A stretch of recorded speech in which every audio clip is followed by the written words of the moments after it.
wọn wà máa ṣà wọn lẹ́gbẹ́ tán wà gbọ́ àwọn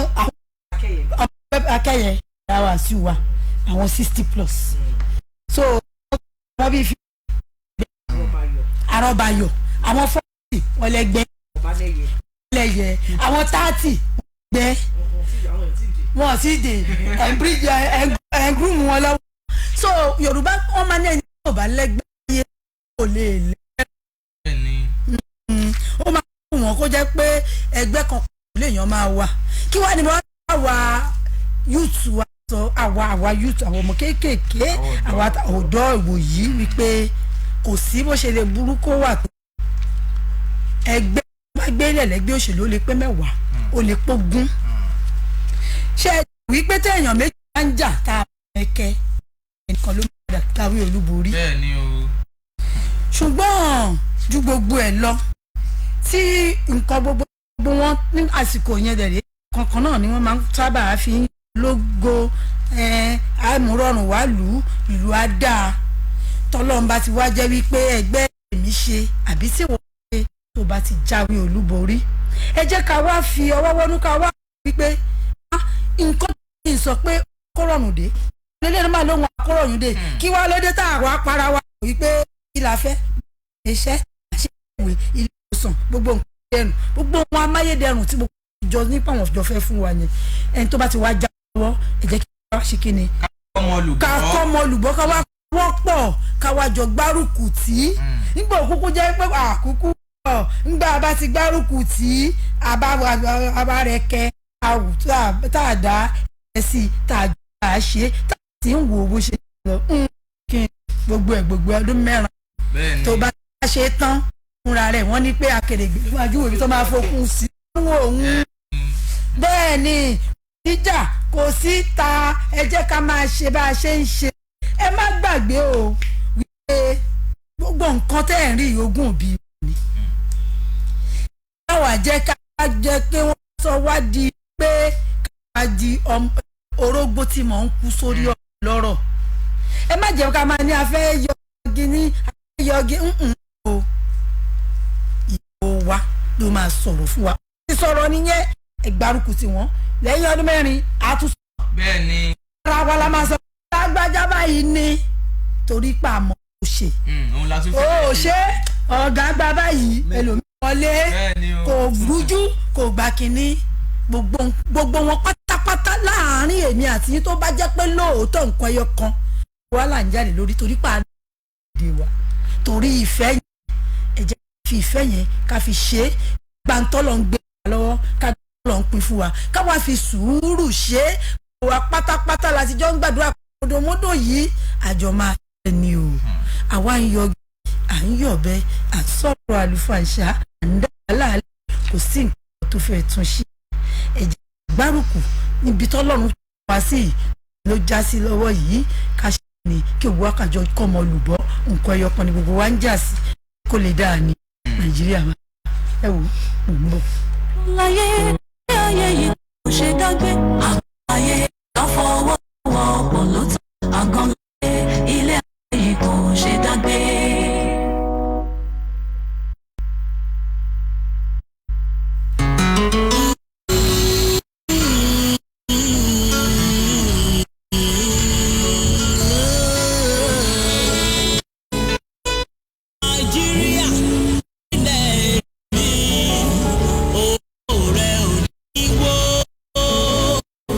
Now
communications alága ìdúró yìí ó MC ìkéyìí ayẹyẹ tẹ́fẹ́ ṣe wọ́n dáńtọ́ wọ́n mú ojú rẹ̀ dùn kò séwu classic alága Jumobi Omisore. alága ìdúró àti alága ìjókòó ẹ pè classic sórí 0704 424 7984 0704 424 7984. ìkéyìí ayẹyẹ tẹ́fẹ́ ṣe wọ́n dáńtọ́ wọ́n mú ojú rẹ̀ kò séwu alága Jumobi Omisore. Baálẹ̀ tuntun ní ìlú Ìmọ̀kè Arárọ̀mí Ìbẹ̀jùlẹ́kì kú oríire o gbogbo ọmọ ìlú Ìmọ̀kè Arárọ̀mí àtọmọ Arárọ̀mí lápapọ̀ ti baálẹ̀ tuntun agẹ́rọ̀ọ̀sà olóyè mọ̀rú agboola ìnà gẹ́gẹ́ bíi baálẹ̀ tuntun ní ìlú Ìmọ̀kè Arárọ̀mí ní ọba aláìlúwà ọba Lukman Ọláyẹmí Arówólò Adébàmbọ̀ Gbadéwọ̀lú ìlú Arárọ̀mí Ìbẹ̀jùlẹ́kì já ìwé oyè lé lórí ní ààfin wọn ọjọ́ Jímọ̀ tó jẹ́ yìí ọjọ́ 23 oṣù kejì ọdún yìí Friday 24 2023 ọmọdé tàgbà ní ìlú Ìmọ̀kè Arárọ̀mí Ìbẹ̀jùlẹ́kì ló ń yọ̀ sẹ̀sẹ̀ tínú wọn ń dùn tíjú àtayọ̀ ni wọ́n fi ń baálẹ̀ ní ìlú Ìmọ̀kè Arárọ̀mí yọ̀ baálẹ̀ káre o ìlú Ìmọ̀kè Arárọ̀mí kò ní tú ẹnu yíyọ̀ ká ìlú Olódùmarè yóò ètò ìlú náà o ṣẹ olóyè Àlímù Àgbájé àrò ilẹ̀ Arárọ̀mí Ìbẹ̀jùlẹ́kì olùkéde. ó ṣe ọlọ́run ojú ìjẹ́. kábíyèsí aláìlúwà ọba alámọ̀ríù Káyọ̀dé nọ́ọ̀sìẹ́kà dúró jayé àkọ́kọ́ tí mòkó Ìjẹ̀bú Ìbẹ̀jú ní bàbá sí ayé oṣù táwọn. wọ́n gorí ọba Olúmọ̀kó Monday 27/2/2023 ni wọ́n yóò bẹ̀rẹ̀ nípa bíbọ ọta Tuesday 28/2/2023 ni wọ́n yóò ànáwó sí olókun àti Wednesday 2023 ní bíbọ ògún Jésù ọjọ́bọ̀ ní àkànṣe àti ìlú àwọn àfáà àti imam látago 10 òwúrọ̀ ni wọ́n ti máa rọ̀ ìwúrọ̀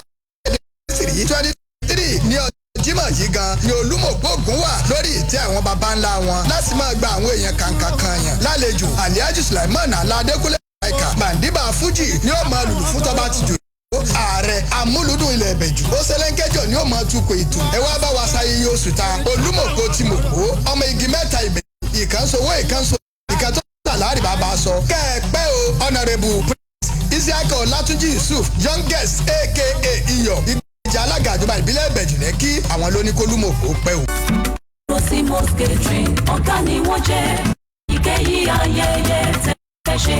ọdún ni wọ́n oríṣi àṣẹ ìfẹ́ lọ́dọ̀ wọn ìbẹ̀rù ìfòyà ò sí rárá ẹ̀ẹ́dàntọ́ Rosimos wọ́n ṣe gbára lé. Rosimos catering professional aláṣẹ wọ́n mọ ikú tó pa oúnjẹ wọ́n mọ ìtọ́jú ọ̀pọ̀ èrò bẹ́ẹ̀dẹ̀ ní ìgbéyàwó àgbà ayẹyẹ ẹgbẹ́ ìnáwó nílé àti gbogbo ayẹyẹ yòówù tẹ́ fẹ́ ṣe. Rosimos catering ṣe oúnjẹ fún ìṣẹ̀lẹ̀ láti bá yín lo iye tẹ́ ẹ ní fáwọn ọ̀dọ́ tẹ́ ẹ pè. Rosimos catering ilé-iṣẹ́ wọn wà ní 23 Fadare Street Lagos. ìbánisọ̀rọ̀ wọn ní 0704 424 798 0704 424 7984. ẹ̀ẹ́dàntọ́ Rosimos wọ́n ṣe gbára lé.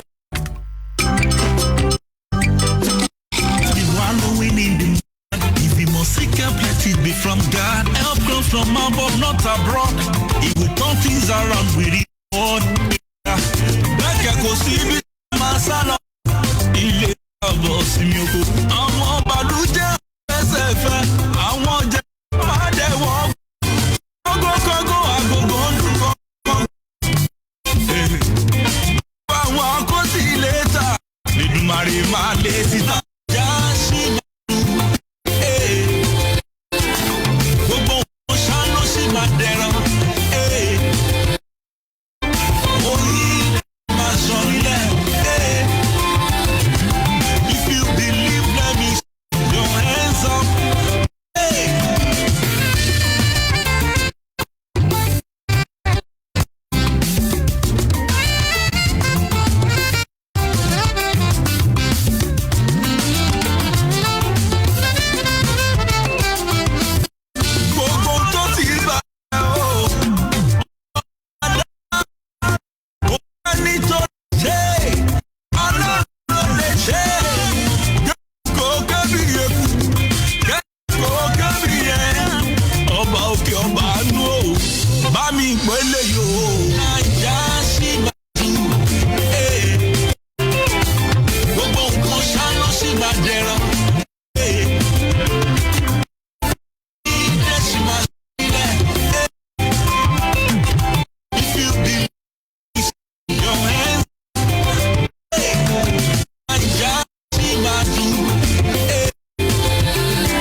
jọ̀ọ́ mo believe mo náwó mi sókè mo gbé pẹ̀ sókè ó gbàgbọ́ ni àbúrò máa ń ẹja sì máa dùn ó sì máa da pẹ̀lú ògùn ọlọ́run tó gbàgbọ́ ni yóò dùn ó lè gbọ́ kan sí pẹ̀lú ògùn ọlọ́run. nǹkan tó yọ pọ̀lọpọ̀ ni wípé àtẹ̀ntí mo fẹ́ tẹ̀ntó fẹ́ àsìkò wọn ẹ jẹ́ ká máa sọ fọlọ́run pé kó jọ tu gbogbo wa lára. bẹ́ẹ̀ ni kásìkò wọn dé yìí kọlọ́run kó ṣàánú fún wa tọ́lọ́run bá ti ṣàánú fẹ́ dá kódà o ọ̀tán bá sọ pé orí bá kan fún wọn níbì kan ní pẹ̀lú tá a wà yìí ìlú opportunity ni níbi tó jẹ́ wípé kò sí kan tó ọlọ́run ti ẹ̀kẹ́ gbogbo ilẹ̀ wa ló lọ́ra ló ní gbogbo ń tà fẹ́ káwa fúnra wa ká tún wá ṣe kí ni ká ṣe ká má sùn ká lè sùn ẹ jẹ́ ká já fáfá ká má gbéra wa ṣàbàyè ká jẹ́ kó yẹra ká má súnmọ́ gbogbo ìṣẹ́ tó bá yẹ ká ṣe torí bó bá jẹ́ ní tiwọn náà fẹ́ ni tó náà bá dé bẹ́ẹ̀ ló máa ṣe kó tó mèkì ẹ̀ tèmi fẹ́ ni tẹ́ o bá débẹ̀ iṣẹ́ mo máa ṣe ẹni tó bèbí fẹ́ tó bá débẹ̀ iṣẹ́ làjọ máa ṣe ẹ jọ já pamọ́ṣẹ́ ẹ jẹ́ ká má fi ṣe ẹ̀wà ṣeré ẹ jẹ́ ká gbájúmọ́ tó bá yẹ ká gbájúmọ́ ẹ jẹ́ ká ṣe nǹkan tó bá kàn torí pé gbogbo ọ̀pọ̀lọpọ̀ àwọn tá à ń torí wọn yàdá yọ̀bẹ tá a fẹ́ máa fẹ̀mí wa lẹ́yìn fún yìí ìrọ̀rùn náà mà wá ẹ jẹ́ kí ìrọ̀rùn ikú kó wá jẹ́ ìrọ̀rùn ẹ̀yẹ ẹ jẹ́ ká bá fúnra wa wà ní rọ̀rùn tábà fúnra wa tára bá dẹ̀ wá tí wà nírọ̀rùn fúnra ara lára wa àwa gbọ́n tí ẹ̀ nífẹ̀ẹ́ máa ó dàbí pé wọ́n ní eré gẹ́lẹ́ ni tó lọ ń gun kẹ́ olórin sọ pé Wàsíù Àlàbí Pasuma ó ní ó nífẹ̀ẹ́ ṣe kí ni ẹni tó lówó ẹ kú tó o bá jára mọ́ṣẹ́ tó o lè kí ẹ̀ wò ní máa lọ báwọn máa dá pé a máa para wa ní àyà àmàgíríbò bóyá ló mọ̀ pé inú ìdí mi ò mọ̀ lọ́dọ̀ ẹlòmíì o. ilé dùn wàhálà. ó gidi bàjẹ́. bẹ́ẹ̀mi dẹ̀ ṣe wà yìí gbogbo oríire bẹ̀ ni mo fẹ́. àmì àtẹ̀mí. báwo la ṣe wájọ fẹ́ ṣe é ẹ jẹ́ ká gbé pé ibi tọ́lọ́run ti ní kó já sí yìí tó ti já síbẹ̀ ẹ jẹ́ ká gbà ẹ̀. gbà fọlọ́. tó bá jẹ́ wípé nǹkan ẹyọ kan ni o tó bá jẹ́ pé nǹkan ẹyọ kan yẹn gbogbo wájọ ń jà sí wípé kí Nàìjíríà yìí dà tá a jọ nífẹ̀ẹ́ lù wá ẹ má jẹ́ ká bà nǹkan kan jẹ́ ẹ má jẹ́ ká wà kan tí ò dáa ẹ jẹ́ ká jọ wò wípé ìmọ̀ ikú òní ọ̀rọ̀ ẹ̀ wo àwọn kí ló wà lọ́wọ́ ẹ̀ jọ. ìrìn àjò àwọn jàre-jàre fẹ́ ilé ìtura tó fọkàn ẹ má ṣe wàhálà jìnnà DM service appointment ní kí ẹ máa lọ wọ́n wà ní Middle Street Treasure Island Estate orílẹ̀-èdè Ọbáfẹ́mi Owódé local government Ogun State fún wọn sọ̀rọ̀ 0916-374-4666 0916-374-4666 tí ẹ bá ń wá ewì tó jọjú tòun tó ríkì tó wọni lákìyẹmí ara fún ayẹyẹ ọjọ́ bí ìyàwó ìṣílẹ̀ tó kú àti bẹ́ẹ̀ bẹ́ẹ̀ lọ ẹ má là jìnnà ọmọlúwàbí ni kẹ́ ẹ pè sórí ẹ̀rọ ìbánisọ̀rọ̀ 08181265625 08181265625. bẹ́ẹ̀ni gúdù surprise pàṣẹ surprise so ẹ̀yin tèmi ẹ̀yin ti Jumobi Omisore pátá gbogbo ẹ̀yin fans mi ẹ̀yin tèmi tẹ́ kí n jẹjú mi tẹ́ kí n bojú mi mo tún ní kí n máa pè yín o ẹ má gbàgbé o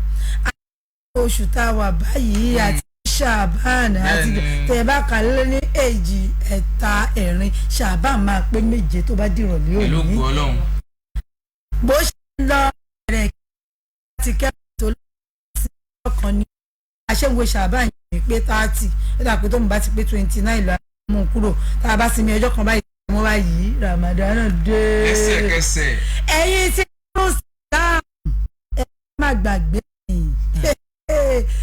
tí ẹ má gbé débẹ̀ yíyẹ kì í jẹjú mi aláṣà Fatima olówó aláṣẹ Fatis ní Òṣòdì. ẹ má gbàgbé wa o. Alhaji Abdulateef Ọlánrewájú Sadiq aláṣẹ Super Health Connection Alhaji Yusuf Babatunde Àyìnlá Ànábì ṣì ẹ fi sọ́kàn. aláṣẹ Extra Quality Plywood Aloma ẹ má gbàgbé mi o ẹ má gbàgbé wa o. Aloma ṣíàmánu mi Oríyọmí Àdìsí Olí Michael Mr. tó àwọn tí mo ṣe àjínà ni mo ṣe ànádòru bẹ́ẹ̀ ni kí n má gbàgbé ju ọlá pé yẹ̀kín Ọlápé ta speaking àwọn Mushin Àjìnà náà nìyẹn gbogbo àwọn bí òru connection ìyá Michael tán wà ní number 2 Abolore street lójúwòye Mushin gbogbo yín lẹ ní kí n máa ọpẹ́ wà lẹ́yìn lórí tó sàlá ó ti kù dẹ̀dẹ̀ báyìí tí bá ti dé ẹ má gbé mi ò lè dá ṣe o Alhaji Saheed Ojúlárí ẹ má gbàgbé mi gbogbo yín ni mò ń pè ó ẹjọ́ ní Ọlọ́run ẹ dá mi dá wà Lákìmọ̀ Adélájà Ibrahim Dendebula mo pe gbogbo yín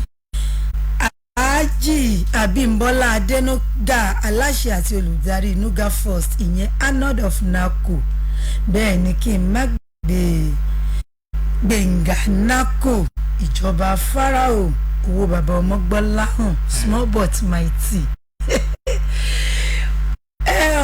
Láwálé Kúlá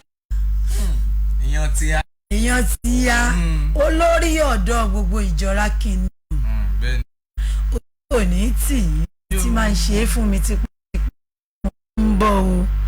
Nuru Salamu máa tó bí afẹ́fẹ́ o kò dágan lọ́wọ́ ẹ ṣá mọ̀ pé bá a ṣe máa ń ṣe nìyẹn nú àwẹ̀ lòun máa ń níbi tá a ti máa ń ṣe gbogbo ń tọ́lọ̀ ń bá ní ká fi ran àwọn ọmọ ìyá wa nínú ẹ̀sìn Islam lọ́wọ́ nínú àwẹ̀ ni kí n máa tí kò yí kí n máa fi ran gbogbo létí wípé ó ti ń bọ̀ dẹ̀dẹ̀ o ọ̀pọ̀lọpọ̀ yìí lẹ́tà yìí tẹ̀ tí ìrí mò ń bọ̀ o mi ò lè ṣe ẹ̀yin lè jì àtẹ̀ ẹ̀jẹ̀ kí ṣó bọ́ lọ́rùn tẹ̀ tí máa ń ṣe ẹ̀ mọ́ yọ̀wọ́ lọ́rùn mi ò bọ̀. Communications alága yìí ó yí jókòó MC fún èyíkéyìí ayẹyẹ tẹ́fẹ́ ṣe wọ́n dáńtọ́ wọn òde rẹ̀ dùn ó séwu classic alága bí Omisore. Fún alága ìdúró àti alága ìjókòó ẹ pè alága sórí 074 424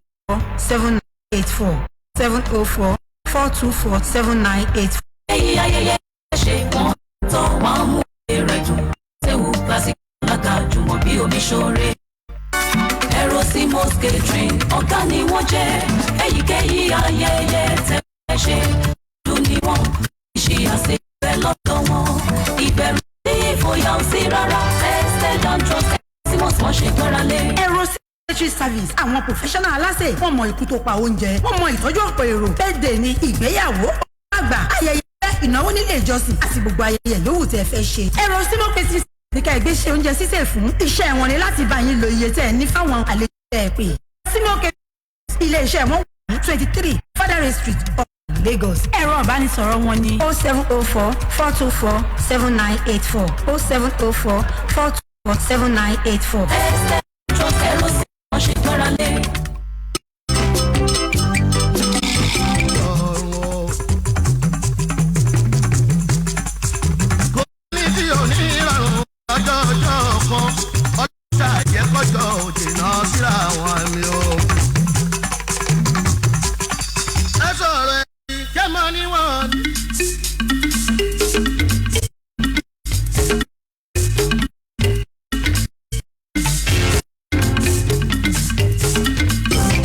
Communications alága ìdúró ìjókòó MC fún èyíkéyìí ayẹyẹ tẹ́fẹ́ ṣe wọ́n dáńtọ́ wọn mú òde rẹ̀ dùn ó séwu classic alága Jumobi Omisore. Fún alága ìdúró àti alága ìjókòó ẹ pè classic alága sórí 0704 424 7984 0704 424 7984. èyí ayẹyẹ tẹ́fẹ́ ṣe wọ́n dáńtọ́ wọn mú òde rẹ̀ dùn ó séwu alága Jumobi Omisore.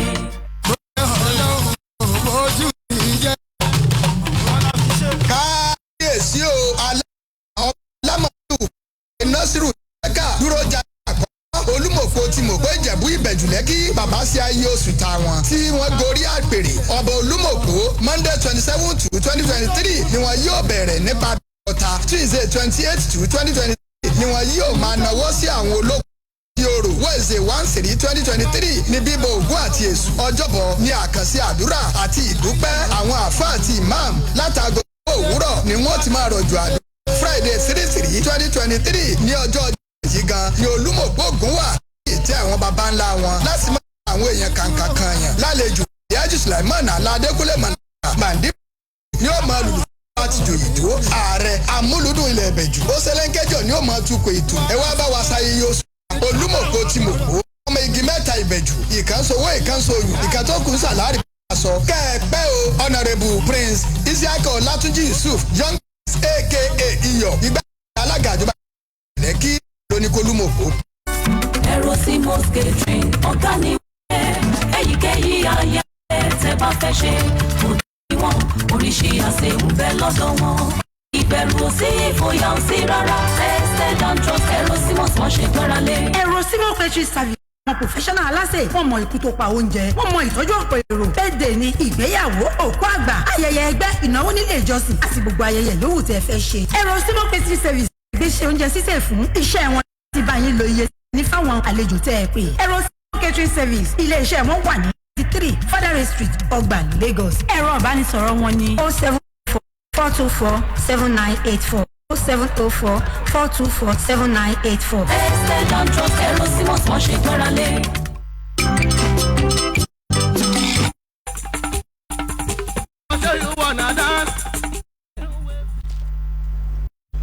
tó ìgbà tó tó gbá ló ń ṣe baálé àgbọn mi kọ̀ǹkọ̀ tó tó kọ̀ǹkọ̀ ló ń ṣe baálé odò ẹni tó bá mọjú ògùn ní abìnírè tí a bá ń sọ̀rọ̀ nípa alága àdúró alága àjókòó kọ́ṣẹ́mọṣẹ́ Jumobi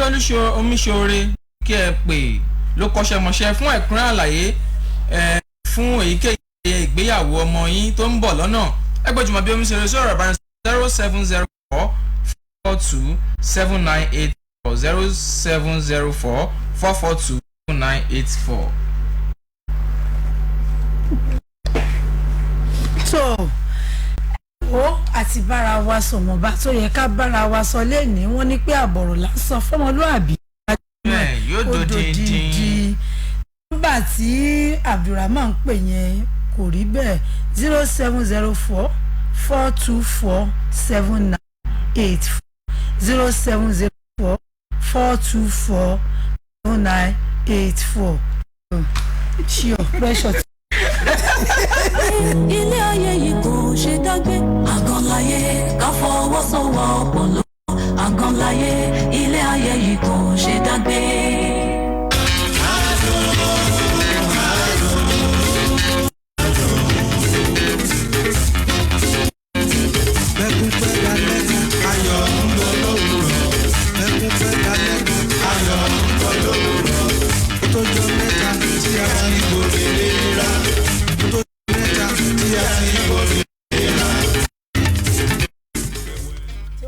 bẹ́kún bá pẹ́ dalẹ́ ayọ̀ ń bọ̀ lówùrọ̀ mo dúpẹ́ lọ́wọ́ gbogbo àwọn olórin bàbá àdètò látòrí ayọ̀ ewébì yìí tó fi dórí bí yìí Samuel ẹbí ní sàn òwe late chief Sikiru Ayinde star mo dúpẹ́ lọ́wọ́ gbogbo yín bẹ́ẹ̀ ni kí n máa dúpẹ́ lọ́wọ́ bọ́sì ní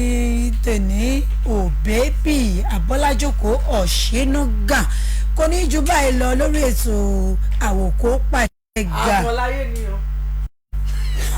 kò ní jù báyìí lọ lórí ètò àgọ́láyé lọ́sàn-án tòní ẹ̀yin pressure ti wà ó ti wà Abdulrahman Jumobi Omisore lórúkọ tèmi ọmọ wọn nífẹ̀ẹ́ òòyè ibi tó Jùmọ̀ rere ti mú wá sílé ayé ó dàbọ̀.